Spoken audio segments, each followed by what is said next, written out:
जाम मलं शरीरस्य च वैद्यकेन योपाकरोक्तं प्रवरं मुनीनां पतञ्जलिं प्राञ्जलिरान्तु अस्मि। पतंजलिं प्राञ्जलिरान्तु अस्मि। ओम शांति शांति शांति ही। महर्षि पतंजलि को नमन करते हुए और युग प्रवर्तक विश्व योग गुरु योग ऋषि प्रातः स्मरणीय प्रातः वंदनीय प्रातः अनुकरणीय परम पूज्य स्वामी जी महाराज के चरणों में उनकी सूक्ष्म उपस्थिति को नमन करते हुए आज के आयुर्वेद शिरोमणि श्रद्धे आचार्य श्री बालकृष्ण जी महाराज के पुरुषार्थ को उनके चरणों में नमन वंदन करते हुए आज के सत्र में और आगे बढ़ते हैं। अब तक हमने आयुर्वेद के परिचय के साथ साथ आयुर्वेद का विषय क्षेत्र, आयुर्वेद का विस्तार कहाँ तक है, आयुर्वेद का विशेषताएं क्या हैं, अष्टांग आयुर्वेद क्या है, किन 8 क्षेत्रों में आयुर्वेद चिकित्सा की मानकों के साथ अपनी चिकित्सा को अपनाता है, उपचार की विधि अपनाता है, पंच महाभूत का क्या संबंध है, आयुर्वेद उसमें किस प्रकार से अपनी भूमिका निभाता है, वात पित्त कफ त्रिदोष सिद्धांत उसके बारे में हमने जाना। इसके अलावा वात पित्त कफ की प्रकृति के अनुसार हम अपने व्यवहार को प्रकृति को कैसे जानेंगे, इसको जाना। हमने स्वस्थ व्रत दिनचर्या में दिनचर्या रात्रिचर्या और ऋतुचर्या के विषय में भी सामान्य जानकारी ली।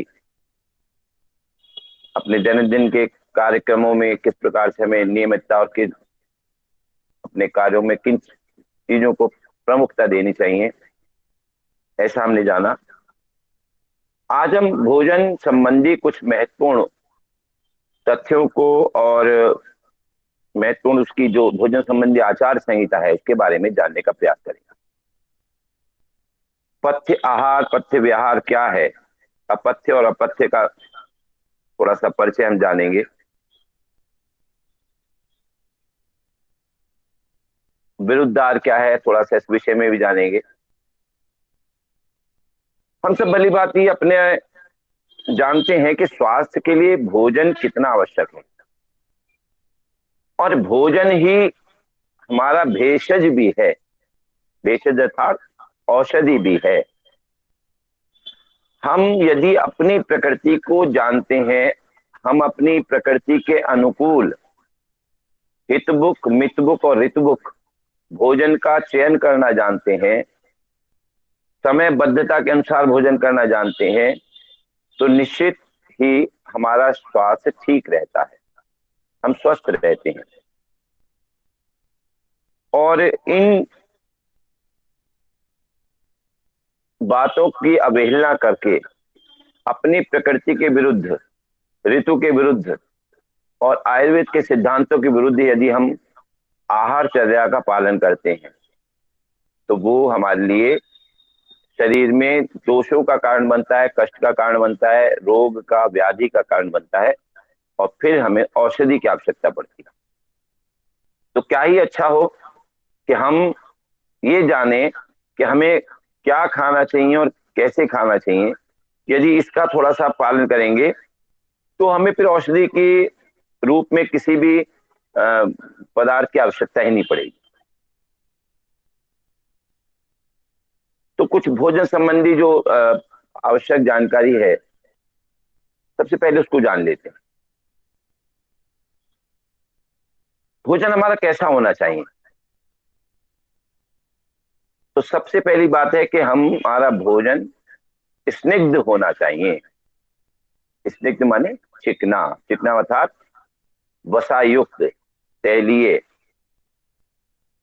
और आज की धारणा क्या बनती जा रही है कि हमें बिल्कुल तला भुना नहीं खाना है। भुना हो तो कह सकते हैं, लेकिन बिल्कुल घी नहीं खाना चाहिए, कोलेस्ट्रॉल बढ़ जाएगा, हमारे शरीर में हार्ट अटैक हो जाएगा, बीपी बढ़ जाएगा, बहुत सारी बातें कही जाती हैं। जबकि जहाँ इस चिकनाई खाने से, घी खाने से हमारा भोजन स्वादिष्ट बनता है, मधुर बनता है, स्वादिष्ट बनता है, वहीं हमारे शरीर की बहुत सारी क्रियाओं में, पाचन में, उसके निष्कासन में, आंतरिक अंगों की स्निग्धता बनाए रखने में बहुत सहायक होता है। साथ ही मैंने बताया था कि वात की स्थिति को ठीक रखने के लिए भी वसा का, तेल का, घी का अपना बहुत महत्व है। जिनके बदन में दर्द रहता है, जोड़ों में जहाँ रिक्तता है, वहां वात इकट्ठा अगर हो गया है, उसको वात की जगह पर भरने का काम हम तेल के माध्यम से कर सकते हैं, चाहे वो मालिश के द्वारा हो और चाहे खाने के द्वारा। तो खाने में तेल हमें अधिक तला भुना ना खा करके, अगर दाल है तो दाल में ऊपर से 1 चम्मच डाल के खाना ही चाहिए। जरूर नहीं है कि उसमें खूब सारी मिर्चें लगा करके छौंका लगाया जाए तभी खाया जाए। तो भोजन इससे हमारा स्वादिष्ट तो होगा ही, हमारी इंद्रियां भी सुदृढ़ होंगी, भोजन का ठीक से पाचन होगा तो फिर रस, जो पहली धातु बनती है वो ठीक बनेगी, रस बनेगा तो फिर रक्त भी बनेगा, फिर मांस भी बनेगा, मेद भी बनेगा, अस्थि, अस्थि मज्जा, शुक्रवीर, जितने सब सातों धातुएं हैं, ये फिर इनका निर्माण होगा और शरीर सुस्त बना रहेगा। और जो पहले से शरीर में विद्यमान धातुएं हैं, उन सबका पोषण होता रहेगा तो शरीर स्वस्थ बना रहेगा। इसलिए हमें स्निग्ध भोजन करना ही चाहिए। इससे हमें बिल्कुल छोड़ करके भोजन करना ठीक नहीं है। दूसरा भोजन संबंध में आता है कि भोजन हमेशा ताजा और गर्म भोजन ही करना चाहिए, क्योंकि ऐसा भोजन स्वादिष्ट होने के साथ साथ हमारे पाचन को, हमारी पाचाग्नि को बढ़ाता है। और यदि पाचाग्नि ठीक प्रकार से काम करती है, भोजन हमें रुचिपूर्ण लगता है, तो हमारे उस पाचन होने से फिर हमारे शरीर में उसी प्रकार से सब धातुओं का पोषण होता है। और जबकि बासी भोजन में जहाँ ठंडा हुआ, अरुचिकर हो गया, उसका स्वाद भी बदल गया, वहीं उसमें जो तामसिक गुण उत्पन्न हो जाते हैं, उसको ऐसे कह सकते हैं कि उसमें वायरस और बैक्टीरिया भी पनपने लगते हैं। तो ऐसे भोजन का हमें नहीं करना चाहिए, और ऐसा भोजन फिर पौष्टिक भी नहीं रहता है। आयुर्वेद के अनुसार हमें भोजन को फ्रिज आदि में रख करके भी नहीं खाना चाहिए। यदि हमने भोजन में फ्रिज में अपनी सब्जियां वगैरह को भी रख दिया है, फ्रिज क्या काम करता है? फ्रिज करता है कि उसके टेम्परेचर को, जो आपका बाहर का टेम्परेचर है, वातावरण का तापमान है, उसको नीचे ला करके जितनी भी जीवन उपयोगी क्रियाएं हैं उनको मंद कर देता है। क्योंकि जब बहुत ज्यादा ठंड पड़ती है, आपने जिसने देखा शीतकाल में, तो वृक्ष भी और इनके जो पनपने का जीव इनका है, सबकी क्रियाएं शिथिल पड़ जाती हैं। वही वृक्षों के अंदर भी होता है। तो जो हम सब्जियां वगैरह भी रख देते हैं फ्रिज में, बहुत ठंडी हो जाती हैं, तो उनकी जीवनी शक्ति भी मृत प्राय सी हो जाती है। फल हैं, वो भी बहुत उनकी जीवनी शक्ति सुप्त हो जाती है। तो ऐसे फल और सब्जी को पहले बनाने से पहले उसको सामान्य तापक्रम पर बाहर के वातावरण में कुछ देर रखें पहले। जब वो सामान्य तापक्रम पर आ जाए, उसकी जीवनी शक्ति जागृत हो जाए, तभी फल को हमें खाना चाहिए, तभी उस सब्जी को पका करके हमें खाना चाहिए। तो ऐसे में हमें रखा हुआ भोजन तो बिल्कुल ही नहीं लेना चाहिए। तो आयुर्वेद इसलिए जो चाहे बासी भोजन हो, या हम उसमें अगर इस प्रकार के डिब्बा बंद भोजन होते हैं, या भोजन को सुरक्षित रखने के लिए उसमें रसायन वगैरह मिला देते हैं, कोई ऐसी दवा मिला देते हैं जिससे भोजन सड़ता नहीं है, ज्यादा दिन तक फफूंद नहीं आती है, तो ऐसा भोजन भी शरीर के लिए लाभकारी नहीं माना गया। और वर्तमान में देखें तो बहुत सारी बीमारियों का कारण ही बासी भोजन और डिब्बा बंद भोजन, जंक फूड, फास्ट फूड जो हम खाते हैं, इसको प्रमुख इसका कारक माना गया है। तो हमें इस विषय में ध्यान देना चाहिए कि जो हमारे अनुचित आहार से, सेवन से जो रोग उत्पन्न हो रहा है, उसको हम किस प्रकार से सहज उस प्रकृति को, उस प्रवृत्ति को त्याग करके ताजे फलों के सेवन द्वारा, ताजी सब्जियों के सेवन के द्वारा अपने जो स्वास्थ्य है उसकी रक्षा कर सकते हैं। जो अगला विषय आता है भोजन के संबंध में, वो आता है भोजन की सुंदरता को लेकर के। मैंने जैसे बताया था कि भोजन का जो पाचन है वो कब प्रारंभ हो जाता है, जब वो रसोई में पकने जाता है। जब भोजन रसोई में पक रहा होता है तो दूसरे कमरे में बैठे हुए व्यक्ति को वहां से मसालों की, उसके पकने की सुंदर सुगंधी आती है, और उस सुगंधी के आते ही हमारा मस्तिष्क जो है, वो जो भूख की कोशिकाएं हैं, भूख की जो पूरी प्रणाली है, वो जागृत हो जाती है, और हमारे पेट में जैसे कहते हैं चूहे कूदने लगते हैं, है ना। धीरे धीरे भूख जागृत हो जाती है, और भूख जागृत होना अपने आप में बहुत अच्छी बात है। बिना भूख लगे हमें भोजन नहीं करना चाहिए, ये कहा गया है। तो ऐसे में जब हमारे नासिका में सुगंध आई तो हमारे भोजन की अंदर से करने की इच्छा जाग गई, भूख हमारी जाग गई। फिर जैसे ही भोजन हमारे सामने आया, हमने उसका रंग देखा,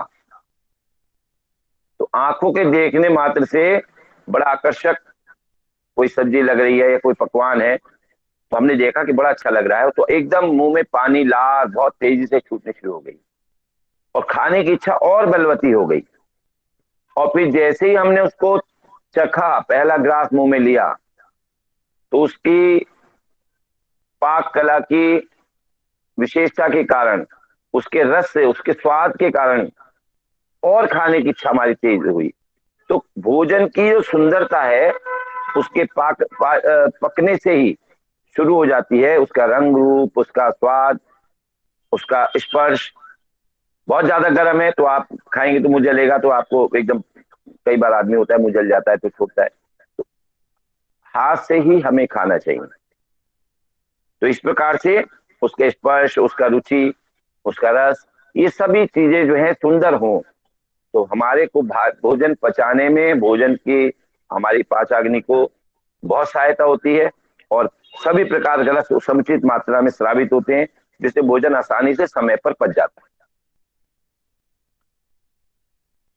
अगला जो भोजन के संबंध में एक महत्वपूर्ण बिंदु है कि भोजन हमारा करते समय स्वच्छ, सुंदर व एकांत स्थान हो।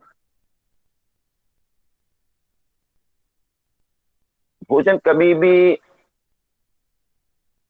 जल्दबाजी में, भोजन कभी भी भीड़ भाड़ में, भोजन कभी भी चलते हुए बैठकर नहीं करना चाहिए। भोजन को करने से पूर्व हम जिस वातावरण में बैठे हैं वो साफ हो, गंदा ना हो, वह धूल ना आती हो, गंदगी ना हो, आसपास कहीं बदबू ना आ रही हो, क्योंकि हमारी नहीं तो जो खाने की इच्छा हो रही है ना, जो खुशबू सुगंध भोजन में से आ रही थी, वो फिर हमें बंद हो जाएगी, हमारे मन में अरुचि उत्पन्न हो जाएगी, और अरुचि उत्पन्न होते ही फिर जो पाचाग्नि है वो भी बंद पड़ने लगती है। तो हमें भोजन के स्थान को भी स्वच्छ, सुंदर, गंध रहित, यदि वहां और सुगंधी हो तो बहुत अच्छा है, और तनाव रहित स्थान का चयन करके ही बैठना चाहिए। भोजन प्रारंभ करने से पूर्व हमें दो तीन घूंट पानी पीना चाहिए, जिसे आचमन करना कहते हैं। भोजन कभी भी चलते चलते नहीं करना चाहिए, सदैव बैठकर ही करना चाहिए। अगर नीचे बैठने की व्यवस्था नहीं है तो कम से कम कुर्सी पे बैठ के करें, लेकिन चलते चलते भोजन नहीं करें तो बहुत अच्छा है। आजकल शादी ब्याहों में जो बफे सिस्टम है, चलते चलते खाते हैं, तो ठीक नहीं है। हम भोजन लेकर यदि हमें कहीं जगह स्थान मिल जाता है, वहां बैठ जाएं, वहां आराम से खा लें तो ज्यादा अच्छा है। नहीं तो ऐसे स्थान पर भोजन को अवॉइड ही करें तो उचित रहेगा, क्योंकि ज्यादातर लोग शादी में होके आते हैं तो बाद में उनके पेट खराब होते हैं, क्योंकि वहां पर एक तो सभी प्रकार की भोज्य पदार्थ वहां इकट्ठे होते हैं। कौन से पदार्थ को किस पदार्थ के साथ खाना है, वो हितकारी संयोग है या नहीं है, इसको हमें नहीं पता होता। तो बहुत सारी, अभी आपको थोड़ा सा अभ्यास अभी करा भी देंगे हितकारी संयोग का भी। तो भोजन के संबंध में है कि हमारे स्वच्छ, सुंदर व एकांत स्थान हो, भोजन से पूर्व आचमन करें। अगला महत्वपूर्ण है कि हमारी स्वयं की मानसिक दशा जो है वो प्रसन्न चित्त होनी चाहिए। दुख के समय, शोक के समय, गुस्सा करते समय या ऐसे किसी वातावरण में बैठ करके भोजन करना शरीर को लगता नहीं है। भोजन, वो पाचाग्नि हमारी वो उतनी रुचिपूर्ण ढंग से उस भोजन को ग्रहण नहीं करती, और इसी कारण से फिर वहां किया गया भोजन आपके शरीर को लगता नहीं है, बल्कि वो अपच का कारण बन करके शरीर को नुकसान ही पहुंचाता है। तो भोजन को हमेशा प्रसन्नचित भाव के साथ ही ग्रहण करना चाहिए। गुस्से के मूड में दिया गया भोजन या पति या पत्नी के द्वारा आपस में लड़ करके और भोजन दिया जा रहा है, पत्नी ने मुंह फुला रखा और जबरदस्ती रोटी पे आगे डाल दी, खाओ, और रोटी ढक गई, वो मुंह फुला रखा है, बात नहीं कर रही है ना, कि गुस्से है, क्या बात है मुझे साड़ी ला के नहीं दी, या कोई भी उनकी मांग हो सकती है घर में, कोई भी उनकी, तो किसी भी कारण से, है ना, तो ये अच्छी बात नहीं है। हमें भोजन करते समय जरूर अपनी किसी भी भाव को प्रदर्शित नहीं करना है। भोजन करने के उपरांत ही अपनी कोई मांग अगर है भी जो पूरी नहीं की है, या आपने कोई काम कहा था आज पतिदेव को कि आज ये काम करना ना, और वो फिर भूल गए, पहले भी भूल गए थे, तो उसका गुस्सा बाद में दिखाना, भोजन पहले शांत चित्त से ही करना चाहिए, नहीं तो भोजन ना करना ही ज्यादा उचित है। और मैं तो पतियों को भी कहूंगा कि यदि ऐसे में अगर पत्नी गुस्से में है और भोजन गुस्से में दे रही तो ना ही करो, ज्यादा अच्छा है। एक बार गुस्सा दिखा दो, कोई बात नहीं कि हम भोजन नहीं कर रहे, क्योंकि वो भोजन आपको लाभकारी नहीं होने वाला है। इससे तो अच्छा है गुस्सा दिखा दो कि ठीक है तुम भी गुस्सा दिखा रही हो, हम भी दिखा रहे हैं। तो ऐसे में मतलब आशय ये है, मजाक की बात कर रहा था, कि हमें भोजन करते समय अपने भाव को प्रसन्नचित रखना है। और ऐसे में किसी भी टीवी देखते हैं, टीवी में भी इस प्रकार के प्रसंग आ रहे हैं, मारकाट चल रही है, कहीं दुख की खबर है, कोई घटना हो गई है, कहीं कोई मर गया है, कहीं बम फट गया है, कहीं कुछ, तो हमें टीवी ना ही देखे उतनी देर तो अच्छा है। कोशिश करें कि ऐसे में कोई अच्छा शास्त्रीय संगीत है कोई ऐसा लगा दें, ताकि उस संगीत के बीच में आप, मधुर संगीत के बीच में अपने भोजन को रुचिपूर्ण ढंग से कर सकें। भोजन का जो अगला एक महत्वपूर्ण क्रम है वो है कि हमें भोजन उचित समय पर ही करना चाहिए। हम क्या करते हैं, कई बार भोजन कभी बहुत देर में कर रहे हैं, कभी बहुत जल्दी कर ले रहे हैं, कोई निश्चित समय ही नहीं है, कभी वो दोपहर का भोजन कर रहे हैं 1 बजे कर लिया, कभी 3 बजे कर लिया, कभी शाम 4-5 बजे कर रहे हैं। तो भोजन का समय यदि एक नियत रखें, थोड़ा बहुत ऊपर नीचे हो सकता है, तो बहुत अच्छा रहेगा। दूसरा, उससे क्या होता है कि भोजन के समय पर हमारे खुद शरीर के अंदर भूख उत्पन्न होती है, और जब भूख जागृत होती है तो हमारे शरीर के अंदर जो पाचक रस हैं वो भोजन को पचाने के लिए तैयार हो जाते हैं, और जैसे ही पहला ग्रास मुंह में डालते हैं तो मुंह से फौरन लार छूटनी शुरू हो जाती है, और प्रत्येक बाइट के साथ, प्रत्येक मुंह चलाने के साथ वो लार जो है भोजन के उस ग्रास के अंदर मिलती जाती है। तो ये हमें कोशिश करनी चाहिए कि भोजन करने का उचित स्थान हो, उचित समय हो, ताकि उचित समय पर ही भोजन किया जाए। क्योंकि यदि ऐसे समय भोजन नहीं किया जाता, आपको भूख लग रही है, तो उस समय पर फिर पित्त कुपित हो जाता है, और पित्त कुपित होने से फिर हमारे शरीर पर बुरा प्रभाव पड़ता है, हमारे शरीर में खट्टी डकारें आने लगती हैं, शरीर में गैस बननी शुरू हो जाती है। तो इस प्रकार से नियत समय बीत जाने के बाद यदि वात का भी प्रकोप आपके शरीर पर हो सकता है, इससे क्या होगा कि फिर पाचाग्नि जो है आपकी वो मंद पड़ जाएगी, और बाद में आपने जो भोजन उसके बाद असमय किया भी है तो वो ठीक से पचेगा नहीं, तो शरीर का पाचन प्रणाली पूरी डिस्टर्ब हो जाती है। तो कोशिश करें कि अपने खाने का एक निश्चित समय बनाएं, ताकि भोजन समय पर ही किया जाए। क्योंकि भूख लगने पर भी भोजन न किया जाए तो शरीर में कमजोरी आने लगती है, शरीर दुबला होने लगेगा, शरीर के अंगों में, सप्त धातु में, फिर कई बार उनमें दर्द, मांसपेशियों में दर्द होने लगेगा, हड्डियों में दर्द होने लगता है, सुस्ती आने लगेगी, थकावट होने लगेगी। हमारे शरीर में जो त्वचा भी है खिली खिली सी होती है, वो शरीर का रंग भी बुझा बुझा सा हो जाएगा। तो हमारी दृष्टि में भी कमी आ सकती है समय भोजन करने से। क्योंकि पाचाग्नि यदि डिस्टर्ब हो गई है तो हमारे जो भी भोजन हम कर रहे हैं वो हमें ठीक से पचने वाला नहीं है। अगला जो विषय भोजन संबंध में महत्वपूर्ण तथ्य है वो आता है भोजन की मात्रा के संबंध में।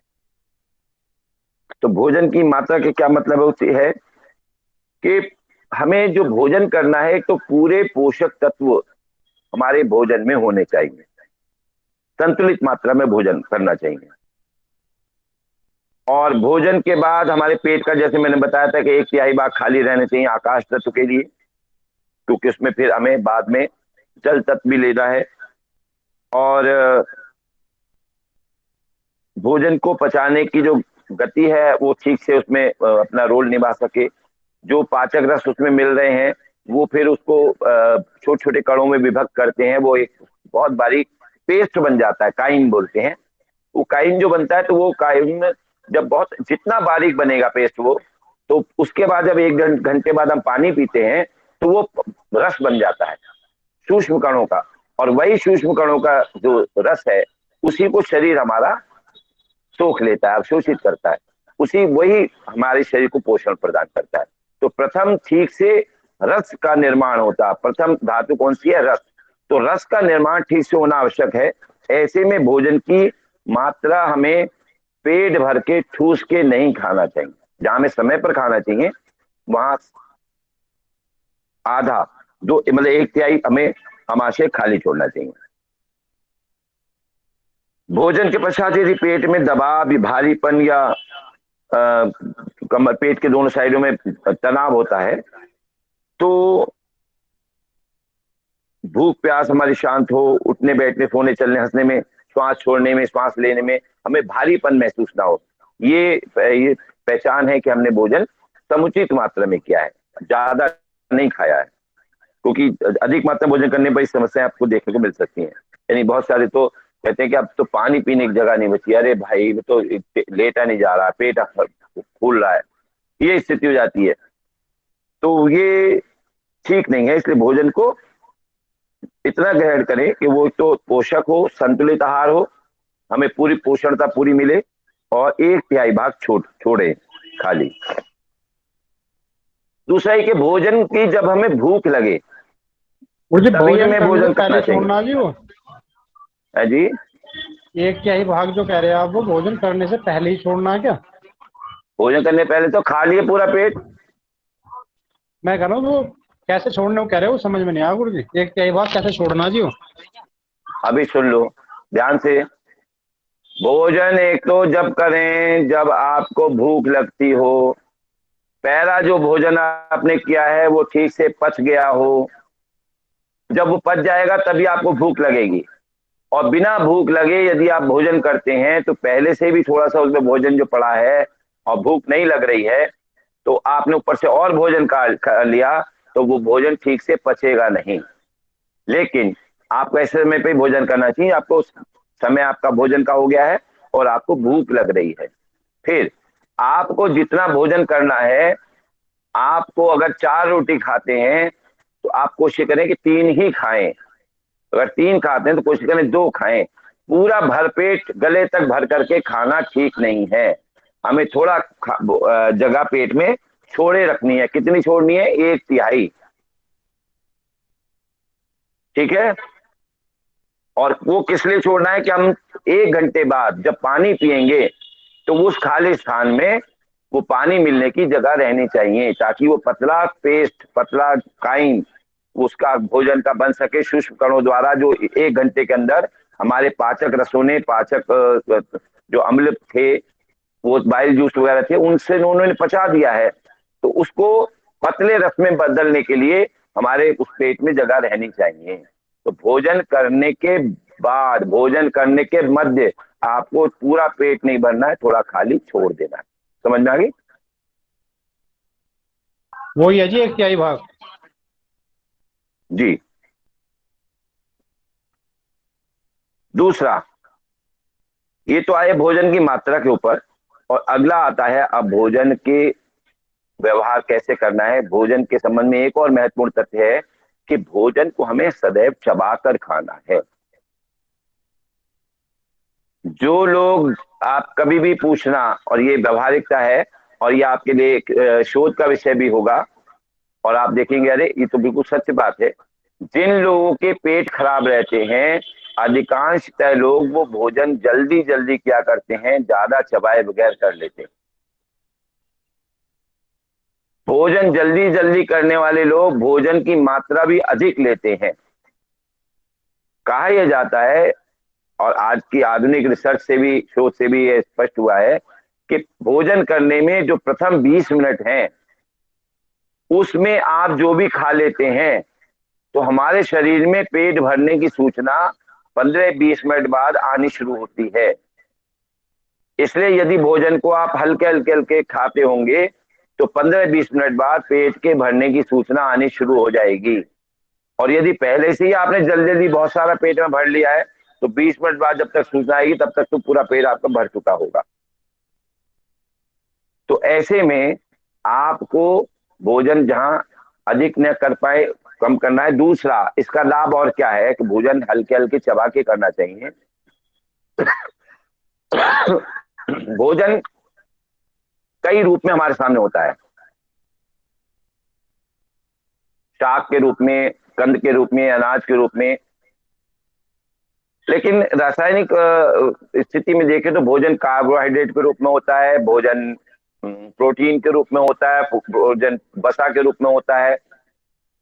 तो भोजन जो कार्बोहाइड्रेट है, उसका पाचन मुख से ही प्रारंभ हो जाता है। अगर मुख के अंदर निकलती हुई लार हमारे भोजन अनाज में नहीं मिलेगी, कार्बोहाइड्रेट, कार्बोहाइड्रेट जिनमें होता है वो अभी आपको और बता देंगे उसमें। तो कार्बोहाइड्रेट, आलू है, चावल है, जितनी भी अनाज है, इन सब में कार्बोहाइड्रेट होता है। अब जब आप चबा रहे हैं रोटी को, जितना चबाएंगे तो वो कार्बोहाइड्रेट के अंदर हर गस्से के साथ मुंह से जो लार निकल रही है, जो बहुत खारी है, क्षारी है, उसका एल्कलाइन नेचर है, वो उसमें मिलेगी। और जो उसके पाचक रस है, वो जो कार्बोहाइड्रेट है, उसके साथ रासायनिक क्रिया करेगा, उसको पाचन की प्रक्रिया प्रारंभ हो जाएगी। और आप देखते हैं कि कितना भी आप अगर कोई मिर्च मसाले वाला कोई पदार्थ खा भी रहे हैं, और यदि मुख में उसको अच्छी तरह चबाते हैं, उसका रस बना देते हैं चबाते चबाते, तो थोड़ी देर बाद उसका स्वाद मीठापन आ जाता है उसमें। वो केवल लार के इस रासायनिक गुण के कारण आता है कि लार के गुणों से वो भोज्य पदार्थ जो है वो मीठा हो जाता है। तो इसलिए हमें भोजन को एक तो चबा के करना चाहिए। दूसरा, यदि हमने बड़े बड़े पीस पेट में डाल लिए, तो जो पेट के अंदर निकलने वाले पाचक रस हैं, वो बड़े बड़े कणों को घोल नहीं पाते। उनका जो कहना चाहिए पाचन है,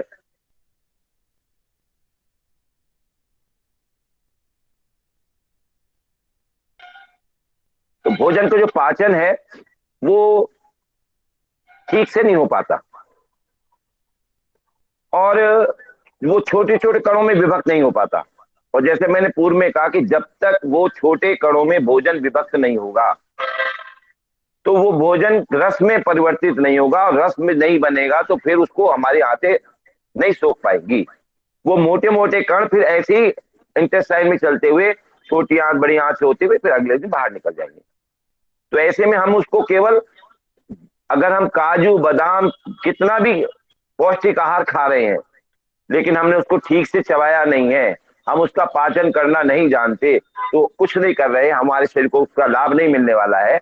हम केवल उसका गोबर बनाने के अलावा कुछ नहीं कर रहे हैं। ऐसे ही यदि हम बहुत सारी रोटी खाते हैं, 4-5 रोटी खा लेते हैं, और जल्दी जल्दी खाते हैं, बड़े बड़े गस्से करके पेट भर लेते हैं, तो वो बड़े गस्से, आप उसके अंदर जितने भी 1 या 2 रोटी का ही मान लो छोटे कणों में विभाजन हो पाया है, उनका ही केवल पाचन हो रहा है। तो केवल 1-2 रोटी का ही जो रस है वो बन पाएगा, बाकी तो व्यर्थ गई। जितनी बाकी जो 3-4 रोटी और खाई थी, वो तो फिर आपके फिर वापस निकल जाने वाली हैं अगले दिन। तो ऐसे में हम क्यों 4-5 रोटी खाएं, हम धीरे धीरे खाएं, हम कम रोटी खाएं, लेकिन इतनी चबा के खाएं कि हमारी जो ताकत 5 रोटी खाने के बाद हमने मिली थी, हम 2 रोटी खा करके आराम से ऊर्जा को उसमें, कैलोरी को उसमें से निकाल लें। तो ऐसे में हमें बहुत भोजन को चबा करके खाना चाहिए। जैसे कि कहा गया है कि हमारे 32 दांत होते हैं, तो 32 बार भोजन को चबाना चाहिए। भोजन को सदैव इतना चबाएं कि वो पीने लायक हो जाए, और पानी को ऐसे पिए कि वो खाने जैसा लगे, एक एक घूंट करके, ताकि हर घूंट के साथ लार उसमें मिले, वो जाए और पेट में जाकर के फिर हमारे भोजन जो अंदर पेट में है उसको पचाने का काम करे। तो ये भोजन संबंधी बात मैंने बताई कि चबा कर खाना चाहिए। अगला भोजन के संबंध में एक और महत्वपूर्ण बात है कि भोजन हमारे शरीर के सातम्य होना चाहिए। सातम्य का अर्थ है कि अनुकूलता हो, हमारे प्रकृति के अनुकूल हो। हमारी वात प्रकृति है, पित्त प्रकृति है या कफ प्रकृति है, तो ऐसा भोजन हम ले रहे हैं कि जो हमारे शरीर के साथ जिसका तालमेल बना हुआ है। मान लो बहुत सारे लोग हैं जो चावल खाते हैं, उनको कुछ नहीं होता, लेकिन दूसरा ही व्यक्ति चावल खाता है, घर का ही दूसरा मेंबर, तो उसको चावल नहीं पचता, उसको तुरंत कफ बढ़ जाता है या कुछ और उसको परेशानी हो जाती है। तो जिस वस्तु का हमारे शरीर से सातम्य स्थापित है, अनुकूलता स्थापित है, हमें ऐसे ही भोजन करना, ऐसे ही पदार्थों का भोजन करना चाहिए। जिनके अनुकूलता नहीं है, ऐसे भोजन, ऐसे पदार्थों का भोजन हमें रोग देने वाला है, इसलिए उनका सेवन ना ही करें तो अच्छा है।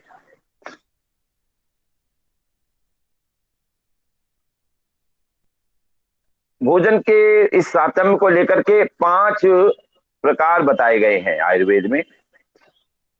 पहला तो है देह के सातम्य।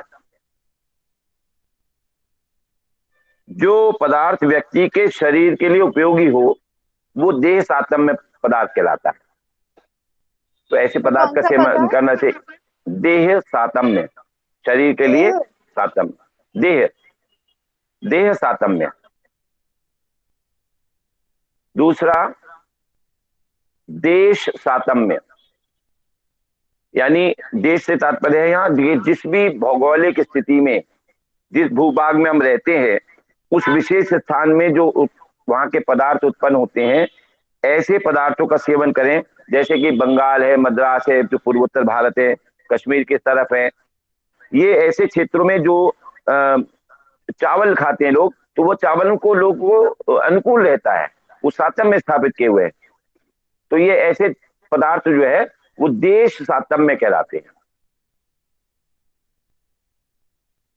अब जो कश्मीर में है, वहां वो चाय पीते हैं, केसर की चाय, कहवा, कहवा बोलते हैं उसको।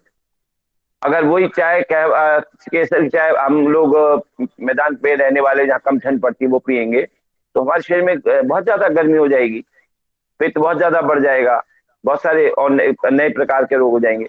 तो वो हमारे लिए अनुकूल नहीं है। तो देश सातम में, किस क्षेत्र में विशेष में कोई पदार्थ किसी को, वहां के लोगों को सूट कर जाता है, तो वो देश सातम पदार्थ कहलाते हैं। तीसरा होता है ऐसा भोजन जो ऋतु सातम में हो। ऋतु सातम में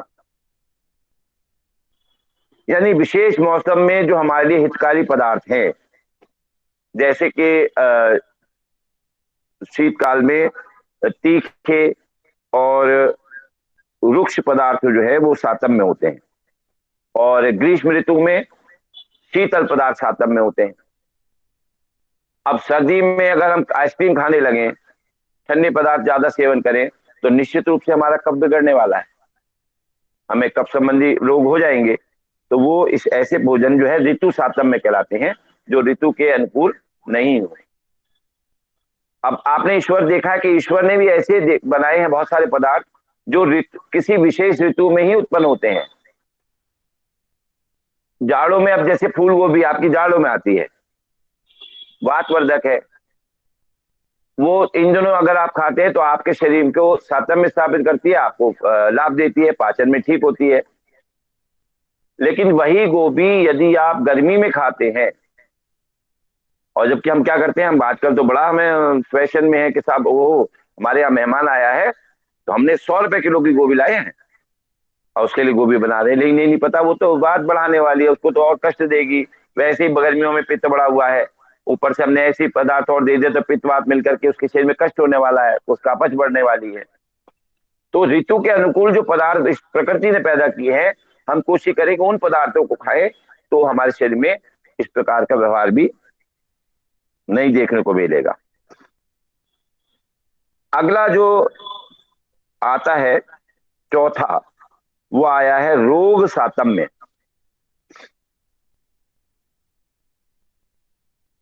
रोग सातम्य, किसी विशेष रोग में हितकारी पदार्थ, जैसे सर्दी जुकाम में हमें अदरक का सेवन बताते हैं, काली मिर्च का सेवन बताते हैं, शहद का सेवन बताते हैं कि इनका लेने से आपको लाभ मिलेगा।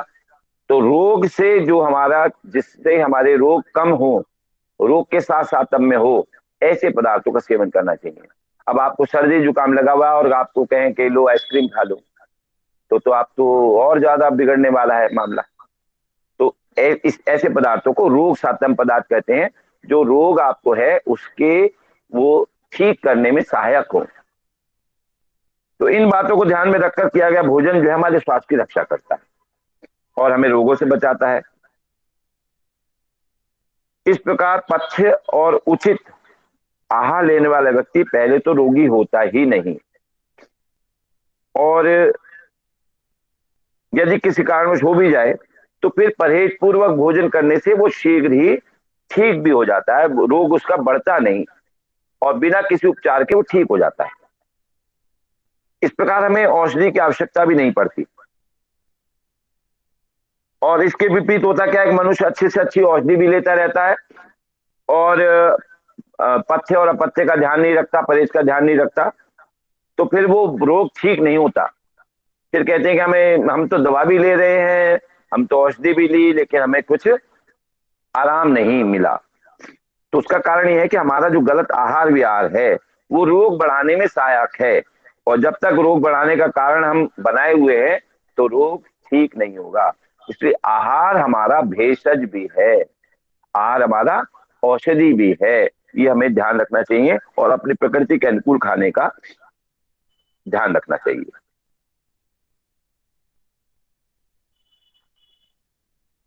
अब पथ्य आहार विहार के संबंध में कहा गया है कि हमें अपनी प्रकृति के अनुकूल खाद्य पदार्थों का सेवन करना चाहिए। शरीर की धातुओं को पुष्टिकारक व उनको सम अवस्था में रखने के लिए जितने भी हम भोजन करते हैं वो ही पथ्य आहार कहलाते हैं, यानी उनका सेवन हमें करना चाहिए, वो पथ्य आहार है। और जिनका सेवन नहीं करना चाहिए वो अपथ्य आहार कहे जाते हैं, अपथ्य आहार की श्रेणी में आते हैं। शरीर के हमारे जो स्रोत हैं उनके लिए भी वे हानिकारक नहीं होते जो पथ्य आहार है। सांची के चावल, मूंग, सेंधा नमक, आंवला, मुनक्का, जौ, वर्षा का पानी, गाय का दूध, घी, शहद, ये सब हितकारी खाद्य पदार्थ हैं जो मनुष्य को सदैव लाभ ही देते हैं, ये पथ्य आहार की श्रेणी में आते हैं। अधिक खट्टे, इमली, अमचूर, अधपके फल, लाल मिर्च आदि खाद्य पदार्थ को सड़ाकर बनाए गए या केमिकल द्वारा जो खाद्य पदार्थों का निर्माण किया गया है वो सभी पदार्थ अपथ्य आहार की श्रेणी में आते हैं। हितकर पदार्थ का सेवन भी उचित मात्रा में ही हितकर होता है। अब मान लो घी हमारे लिए हितकर है तो ये नहीं कि हम घी खाए चले जा रहे हैं। शहद हमारे लिए हितकर है तो शहद भी उचित मात्रा में लेना है। आंवला हितकर है तो आंवला भी उचित मात्रा में लेना है, यानी उचित मात्रा में ही हितकारी पदार्थों का प्रयोग भी हमारे लिए हितकर हो सकता है। अब विरुद्ध आ रहे हम हितकारी संयोग, इसके बारे में थोड़ा सा जानने का प्रयास करते हैं। तो हितकारी पदार्थ आहार के सेवन से श्वास रक्षा व त्रिदोष हमारे सम अवस्था में रहते हैं। उसी प्रकार से अहितकारी आहार के लेने से, उसका सेवन करने से हमारे श्वास का नाश होता है, हमारे अंदर दोषों का प्रकोप बढ़ जाता है, वात पित्त कफ का प्रकोपित होते ही फिर उससे संबंधित हमारे शरीर के अंदर रोग उत्पन्न होने लगते हैं। एक बार भी गलत आहार का सेवन नहीं करना चाहिए। जैसे कि कहा जाता है कि हमें नशा वगैरह है, ये हमें सेवन नहीं करने चाहिए। लेकिन बहुत सारे कई बार लोग हमने देखा है, कहते हैं कि अरे ये मैं अपने दोस्तों के साथ गया था, मैंने इसलिए आज सिगरेट पी ली, मैं दोस्तों के साथ गया था इसलिए मैंने आज शराब पी ली। तो भैया महाराज जी बार बार कहा करते हैं कि आप बार बार कहते हो कि एक बार करके देखने में क्या हर्ज है। भगवान कहेगा कि आप धरती पे गए थे तो आपने शराब हमने बनाई, इस भगवान की बनाई है, वो भी कि आपने सेवन क्यों नहीं करी। तो महाराज जी कहा करते हैं कि इस धरती पर जहर भी भगवान ने बनाया है, संख्या बनाया है, साइनाइड बना रखा है। तो क्या कई एक बार कभी साइनाइड चख के टेस्ट करते हो? नहीं करते ना। घर के बिजली के तारों में बिजली बह रही है, कभी देखते हो कि एक बार तो छू के देखो मैं इसको कैसी बिजली होती है? तो गलत तो हमेशा गलत है, इसलिए गलत बात का सेवन एक बार भी नहीं करना चाहिए। हमेशा इस बात पर दृढ़ता से रहना चाहिए कि जो गलत है उस गलत को एक बार भी हमें गलत नहीं करना है। ऐसे ही खाने के संबंध में है कि जो खाने के लिए गलत है, शरीर के लिए, स्वास्थ्य के लिए हानिकारक है, ऐसे किसी भी पदार्थ का सेवन हमें एक बार भी नहीं करना है। हमें गुटखे का सेवन नहीं करना है कि बार बार जो लार हमें अंदर जानी थी वो दिन भर खा करके पिच पिच एक तो दीवारें सड़ा दी, घर में कपड़े खराब किए और अपने शरीर का भी नाश किया। वो जो आपको लार अंदर ले जानी थी सारे दिन बाहर सूखते रहे। तो हमें एक बार भी गलत आदत का, आहार का सेवन नहीं करना है। हमने देखा है कि कई बार जो हितकारी पदार्थ में है वो दूसरे हितकारी पदार्थ के साथ अगर हम लेते हैं तो कई बार वो नुकसान कर जाते हैं। यानी दो हितकारी पदार्थ भी साथ साथ खाने से संयोग के कारण, आपस में रासायनिक क्रिया के कारण से वो अहितकर बन जाते हैं, अपथ्य बन जाते हैं। तो ऐसे जो हानिकारक प्रभाव देने वाले जो है वो भी हमारे लिए अपथ्य आहार की श्रेणी में आते हैं। या बहुत से ऐसे पदार्थ हैं यदि हम थोड़ा खाते हैं तो कुछ नहीं होता है, लेकिन अगर वही पदार्थ हम अधिक मात्रा में खा लेते हैं तो हमारे शरीर में फिर वो नुकसान करने लगता है। तो दो पदार्थों के संयोग जो कि अहितकारी प्रभाव उत्पन्न करते हैं वो सभी पदार्थ विरुद्ध आहार कहलाते हैं। अभी तक तो हितकारी और अहितकारी पदार्थ की हम चर्चा कर रहे थे, भोजन की चर्चा कर रहे थे। अब जो पदार्थ, कोई दो पदार्थ हितकारी पदार्थ भी साथ में लिए जाते हैं और वो हानिकारक प्रभाव छोड़ते हैं, दुष्प्रभाव छोड़ते हैं, ऐसे सभी आहार विरुद्ध आहार कहलाते हैं। इनका लगातार सेवन जो है वो हमारे शरीर के अंदर जटिल रोगों की उत्पत्ति करता है। तो आइए कुछ विरुद्ध आहार के बारे में जानते हैं। तो विरुद्ध आहार के बारे में पहला लिखा है कि पहला जो है विरुद्ध आहार कौन सा है? जो देश की दृष्टि से विरुद्ध आहार है। देश की दृष्टि से मतलब किसी ऐसी भौगोलिक स्थिति में रह रहे हैं जहां सर्दी ज्यादा है, किसी ऐसी भौगोलिक स्थिति में रह रहे हैं जहां पर के नमी ज्यादा है, वर्षा ज्यादा है। तो नमी वाले स्थान में नमी, स्निग्ध और शीतल व शीत गुण वाले पदार्थों का सेवन वहां पर फिर विरुद्ध आहार की श्रेणी में आएगा। ऐसे ही शीत ऋतु में, शीत वातावरण में शीत वीर्य पदार्थों का सेवन, या शीत माने ठंडी तासीर वाले पदार्थों का सेवन करना विरुद्ध आहार की श्रेणी में आता है। तो शुरू में हो सकता है कि आप कहें कि नहीं हम तो सर्दी में आइसक्रीम खा लेते हैं, हमें तो कुछ नहीं होता। लेकिन इनका लगातार सेवन जैसे ही रोग की आपकी प्रतिरोधक क्षमता थोड़ी सी भी क्षीण होती है तो तुरंत ही अपना उसके ऊपर अपना दुष्प्रभाव, हानिकारक प्रभाव को दिखाते हैं और तुरंत शरीर को जकड़ लेते हैं, आपके स्वास्थ्य को नुकसान पहुंचा देते हैं। दूसरा आता है कि काल की दृष्टि से विरुद्ध आहार। काल की दृष्टि से विरुद्ध आहार, तो काल कौन सा? जैसे शीतकाल है तो हमें शीत ऋतु में शीतल भोजन नहीं करना है, रुक्ष पदार्थों का सेवन नहीं करना है। गर्मी है तो हमें तरल पदार्थों का सेवन करना है, तीक्ष्ण पदार्थ, अग्नि तीक्ष्ण गर्म तासीर वाले पदार्थों का सेवन नहीं करना है। तो इस प्रकार से जो पदार्थ है, जो अगर हम उसी के तासीर वाले करते हैं तो फिर वो काल की दृष्टि से विरुद्धार की श्रेणी में आते हैं। तीसरा आता है पाचन अग्नि की दृष्टि से विरुद्धार। अब यदि मंद अग्नि है किसी की, उसकी पाचाग्नि ठीक से अभी सक्रिय नहीं है, मंद अग्नि है, उस मंद अग्नि वाले व्यक्ति द्वारा यदि भारी गरिष्ठ पूरी कचौड़ी हलवा भारी पकौड़े सब खाए जा रहे हैं, या ठंडे मधुर और विपाक भोजन मीठे ज्यादा भोजन दिए जा रहे हैं, तो मंद अग्नि वाले को वो विरुद्ध हार की भांति प्रभाव करेंगे, वो नुकसान पहुंचाएंगे, जबकि वो हितकारी पदार्थ हैं सारे। लेकिन मंद अग्नि वाले को मंद अग्नि की भांति ही भोजन उचित मात्रा में लेना है, जिसे कहते हैं मित भुक, हित भुक, हितकारी भुक, अपने भोजन लें। चौथा आता है मात्रा की दृष्टि से। शहद व घी का बराबर मात्रा में सेवन यदि हम करते हैं तो वो भयंकर विष बन जाता है, उससे व्यक्ति की मृत्यु तक हो सकती है, शहद और घी।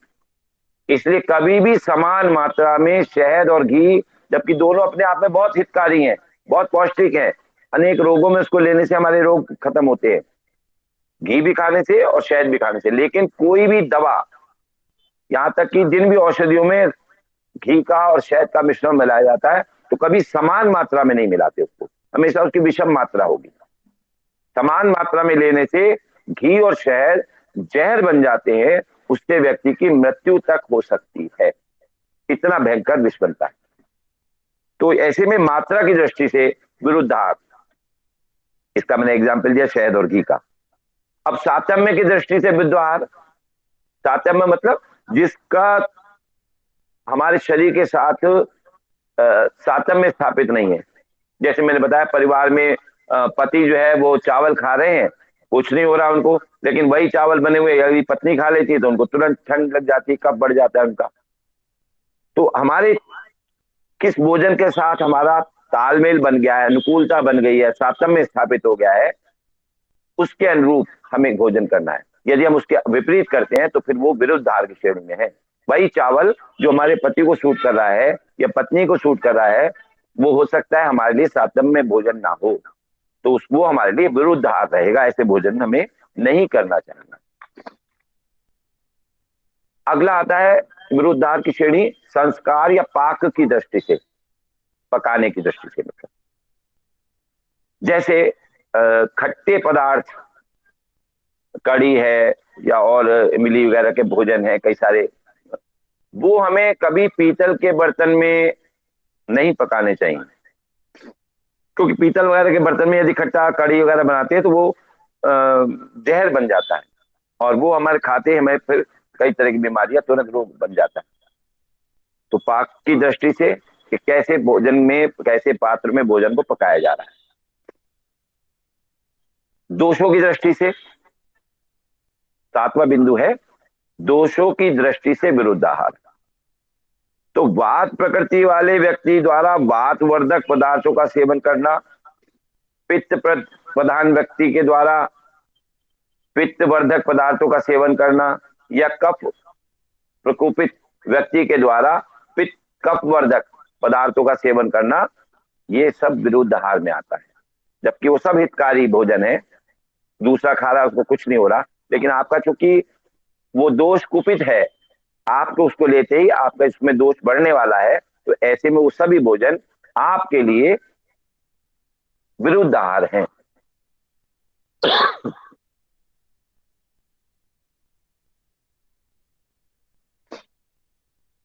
अब ये तासीर की दृष्टि से, वीर्य की दृष्टि से, तो वीर्य की दृष्टि से जो शीत वीर्य पदार्थ हैं उनका उष्ण वीर्य पदार्थों के साथ सेवन,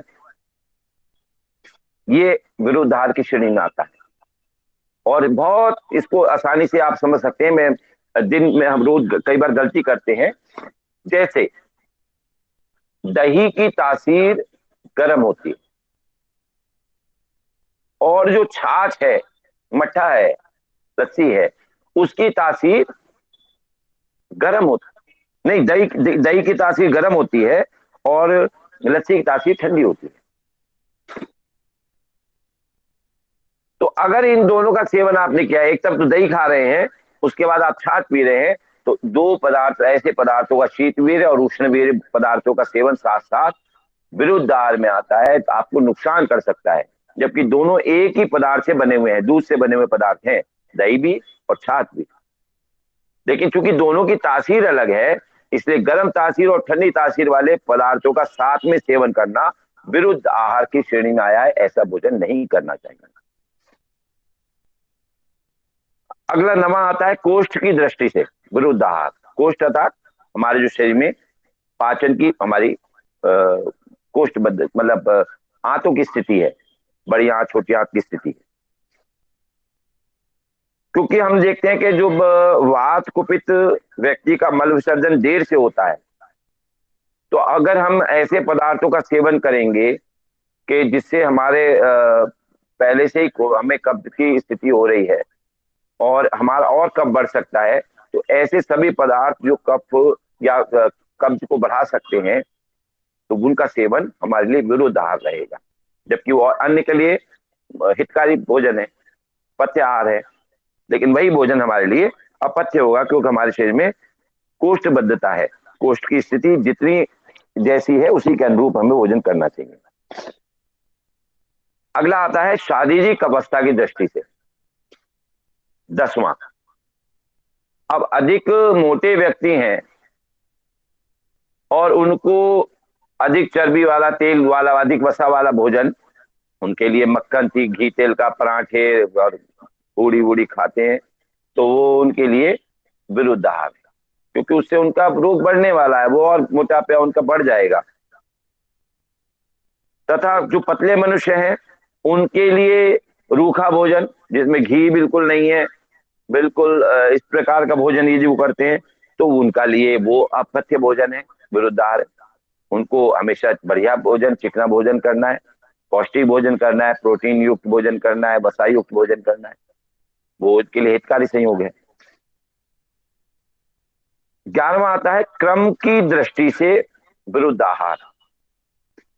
जैसे बहुत सारे लोग हमने देखा है कि सुबह देर में उठते हैं, एक तो वही सिस्टम बिगड़ गया, हमारी दिनचर्या ठीक से प्रारंभ नहीं हुई, हमने ठीक से पहले अपने पेट की सफाई नहीं की, हमने दंत मंजन नहीं किया, मालिश नहीं की, सिर धोए नहीं, शरीर को ऊर्जायुक्त नहीं किया, व्यायाम नहीं किया, और हमने बिना नित्य कर्म के, बिना मलमूत्र त्याग के खाने बैठ जाना कि बहुत देर में उठे हैं, 9 बजे उठे हैं, सो के कोई बात नहीं, बाद में करते रहेंगे, पहले खिला दो।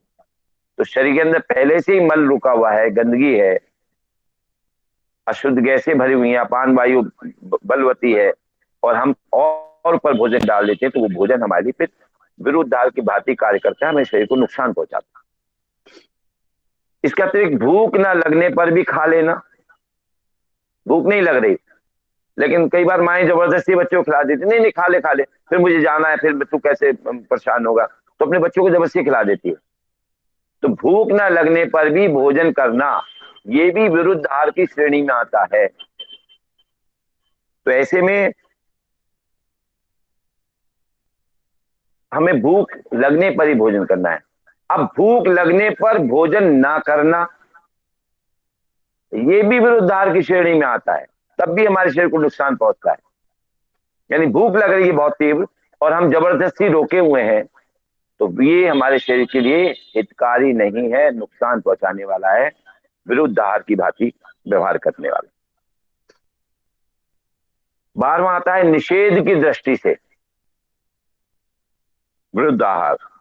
जैसे कुछ विशेष पदार्थों के सेवन उपरांत उसके कुप्रभाव से बचने हेतु विशेष पदार्थ का सेवन करके, या कुछ विशेष पदार्थों का सेवन करना चाहिए, कुछ का नहीं करना चाहिए, इस नियम का जो हम उल्लंघन करते हैं, ये विरुद्ध आहार कहलाता है।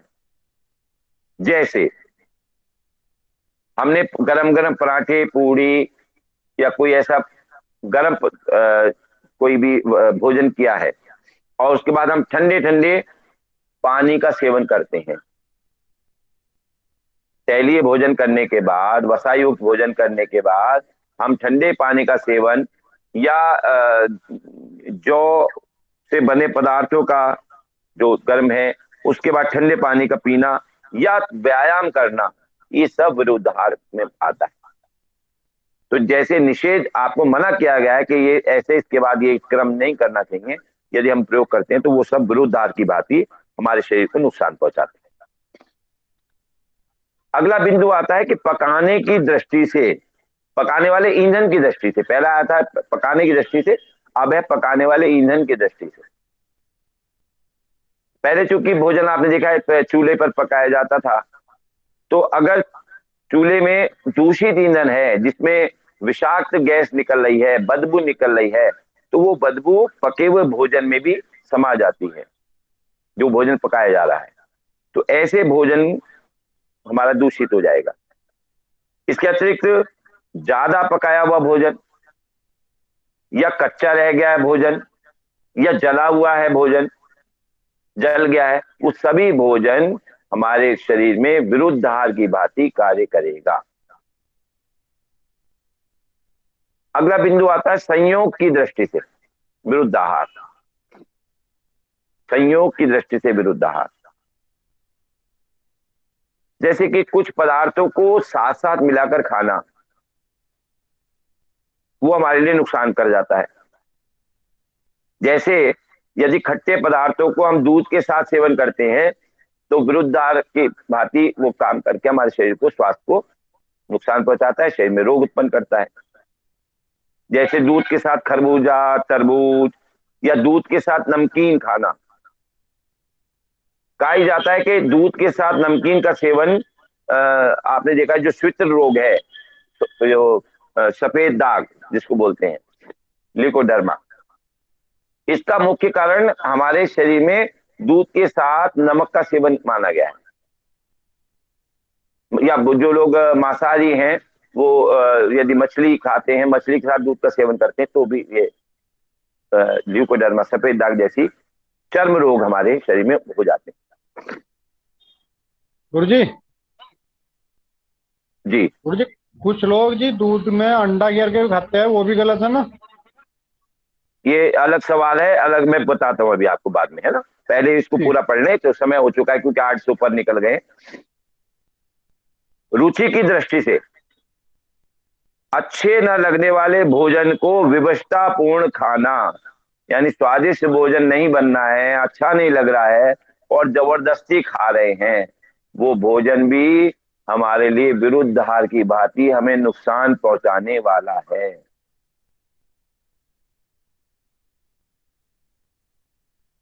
या अरुचिपूर्ण भोजन को खाना, या रुचिकर भोजन को भी अरुचिपूर्ण तरीके से खाना।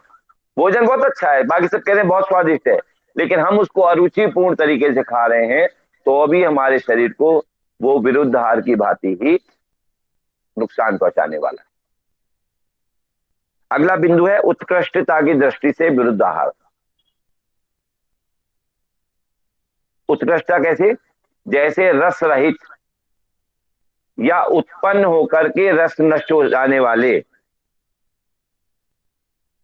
या विकार युक्त रस वाले फल का हम सेवन करते हैं, तो वो सभी विरुद्धाहार की श्रेणी में आते हैं।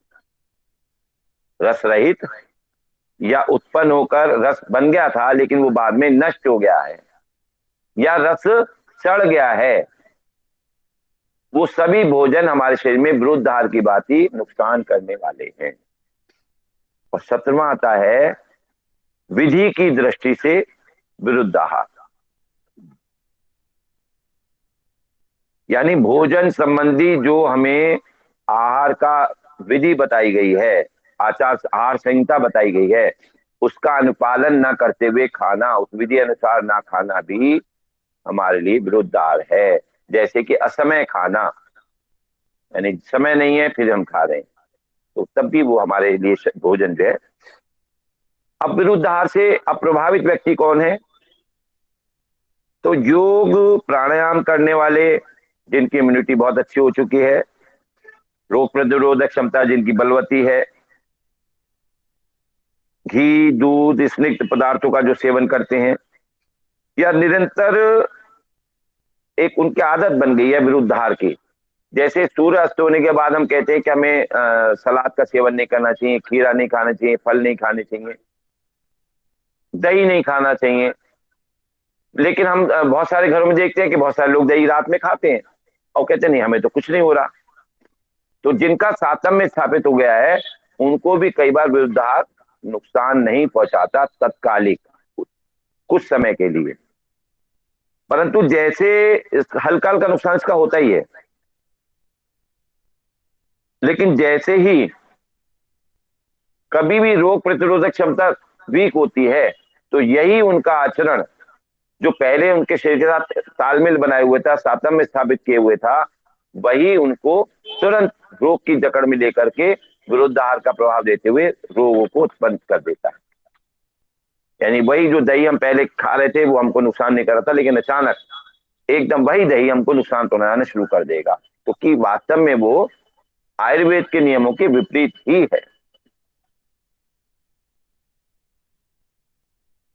अब कुछ इसमें सूची है कि किन पदार्थों के हमें साथ अगर हमने ज्यादा सेवन कर लिया है, ज्यादा खा लिया है, तो हम कौन सा ऐसा द्रव्य खाएं जो जो उसको विकार का उसका निवारण कर दे, रोग का निवारण कर दे, समस्या जो अजीर्ण हो उत्पन्न हुआ है उससे हमारे छुटकारा दिला दे।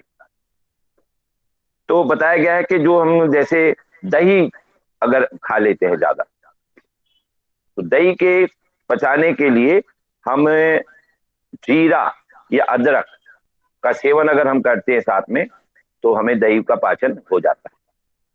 इसी प्रकार से यदि खट्टी मलाई हमने खा ली है तो खट्टी मलाई को पचाने के लिए धनिया या इलायची का सेवन करने से उसका पाचन हो जाता है।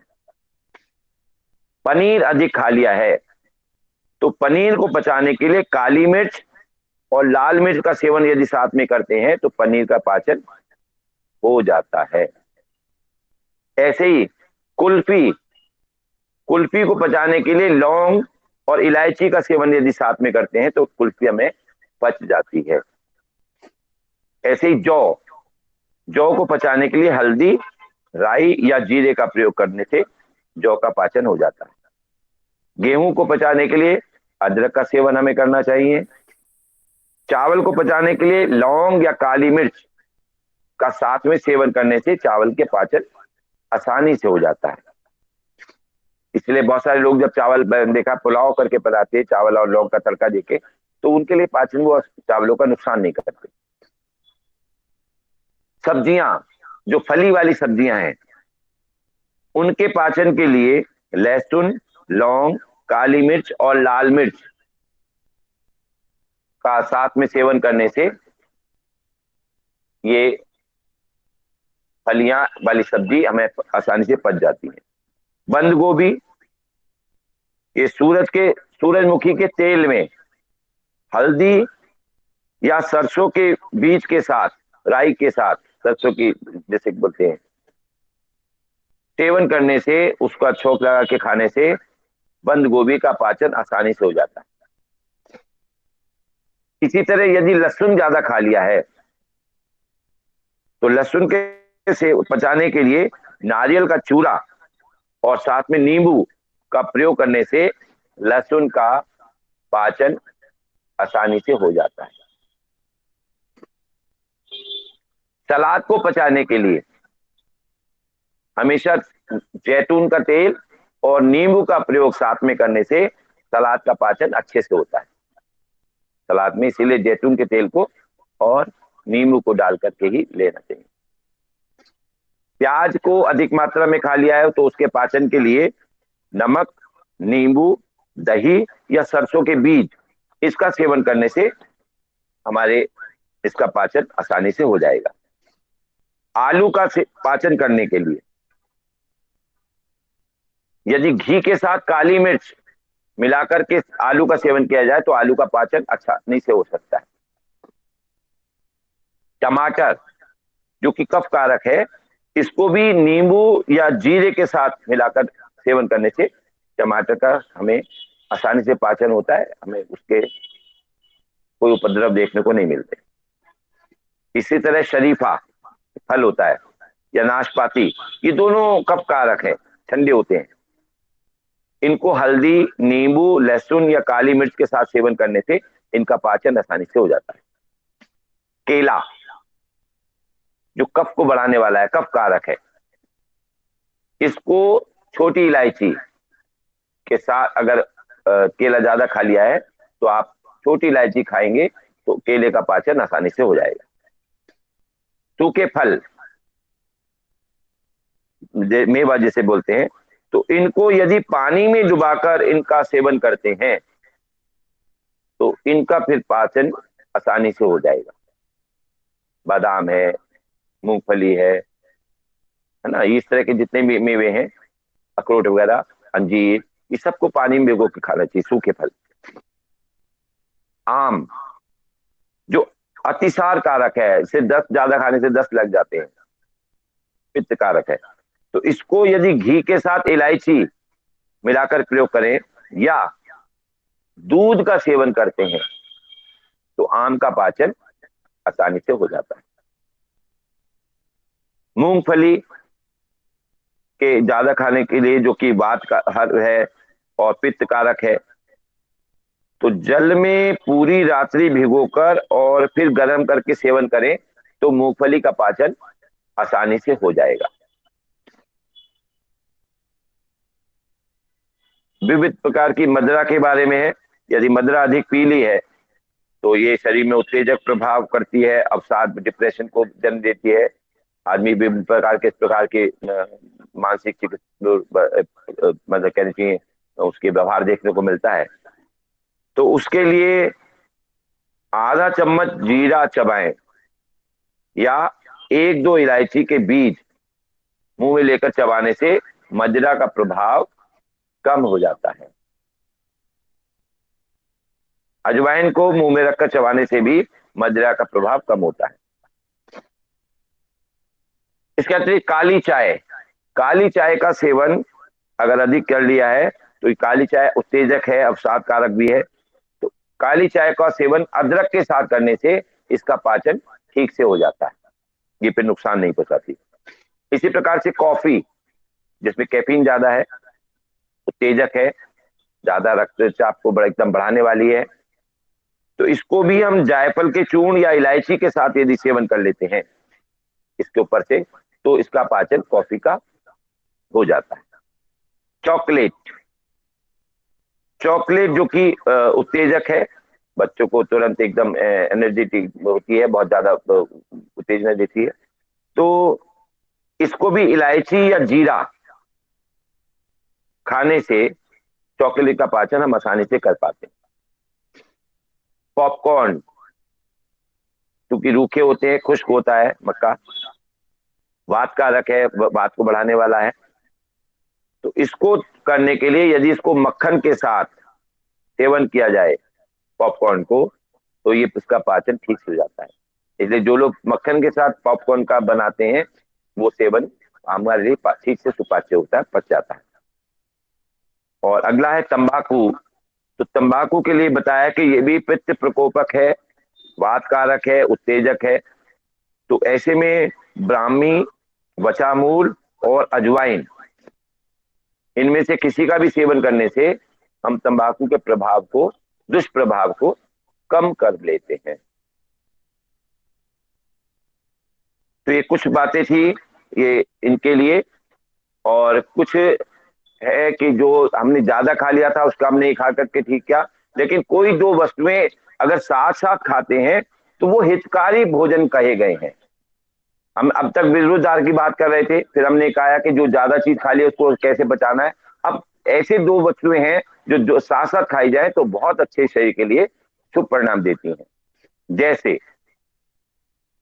उड़द और मट्ठा या खांड, ये यदि साथ में खाते हैं तो ये इनका पाचन बहुत अच्छे से हो जाता है।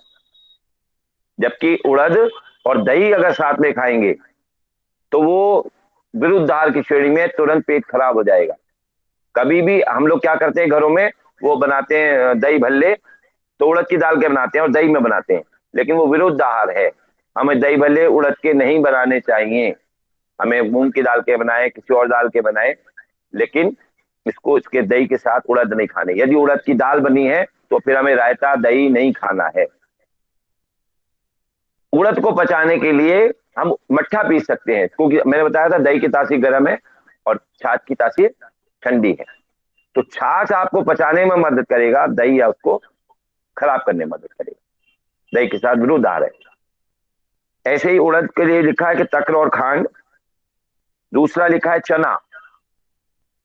चने को यदि मूली के साथ खाते हैं तो ये बहुत हितकारी संयोग माना गया है, आसानी से पच जाता है चना।